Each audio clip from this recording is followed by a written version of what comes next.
Kisah mimpi yang mengoyak harapan.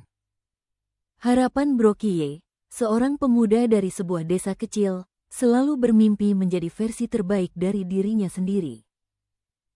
Dengan tekad yang tak tergoyahkan, ia mulai mewujudkan tujuannya, perlahan-lahan berubah menjadi mercusuar harapan bagi sesama penduduk desa. Namun, seiring waktu berlalu, pengejarannya yang tanpa henti terhadap kesempurnaan mulai berdampak buruk padanya, berubah menjadi pengingat pahit akan kegagalan, kekurangan, dan janji-janji yang terus-menerus dilanggar. Sejak kecil, harapan dikenal karena optimisme polosnya dan energinya yang tak terbatas. Ia sering membantu tetangganya mengerjakan pekerjaan rumah tangga sehari-hari, bersemangat untuk belajar dan berkontribusi pada komunitas mereka. Guru-gurunya memuji semangat belajarnya dan kemampuan kepemimpinannya yang alami, mengisyaratkan masa depan yang cerah di hadapannya. Seiring bertambahnya usia, ambisi harapan semakin menguat. Ia bercita-cita menjadi pengusaha sukses, menciptakan lapangan kerja, dan meningkatkan kehidupan orang-orang di sekitarnya. Dengan hati yang penuh harapan, ia meninggalkan desanya untuk mengejar pendidikan tinggi di kota.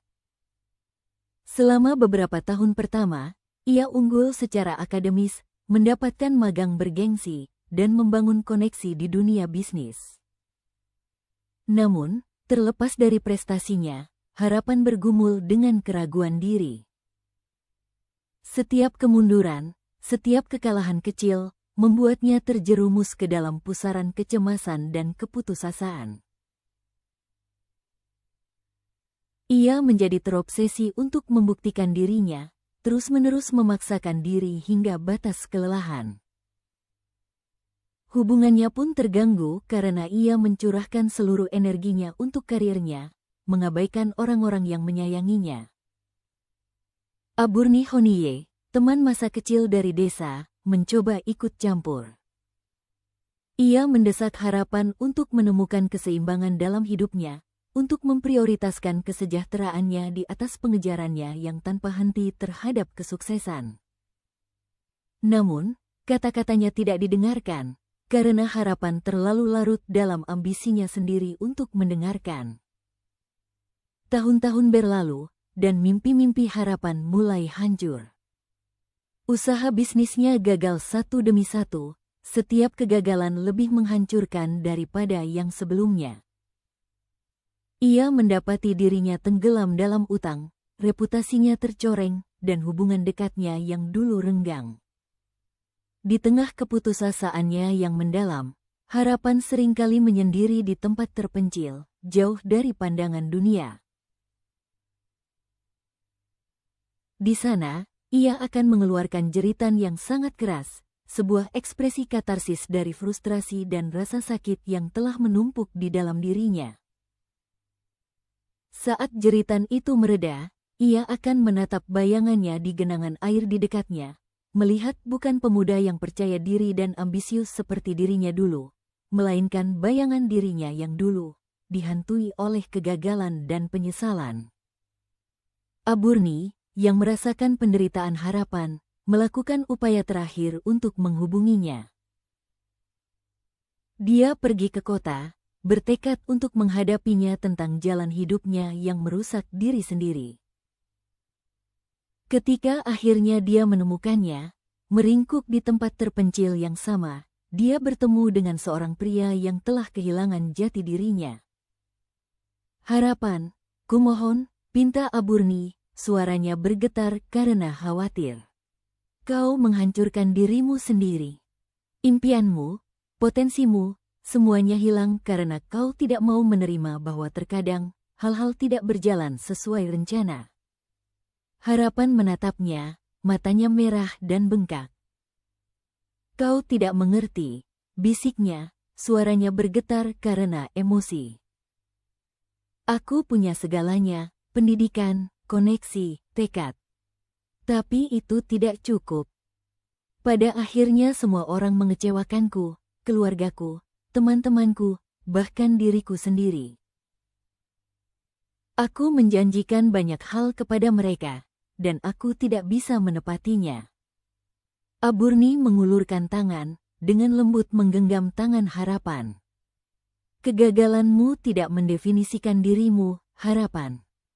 Kamu lebih dari sekadar kesalahanmu. Kita semua sedang dalam proses pengembangan diri, dan tidak apa-apa jika tersandung. Yang penting adalah kamu belajar dari pengalamanmu dan menemukan cara untuk maju, bukan terus terpuruk di masa lalu. Harapan menatap Aburni, kata-katanya menembus kabut keputusasaannya. Untuk pertama kalinya dalam beberapa tahun, ia melihat secercah harapan, bukan harapan palsu dan penuh tekanan yang pernah dipegangnya, tetapi pemahaman yang tulus dan penuh kasih sayang. Ia menyadari bahwa pengejarannya yang tanpa henti terhadap kesempurnaan adalah upaya yang keliru untuk melarikan diri dari rasa tidak aman dan ketakutannya sendiri.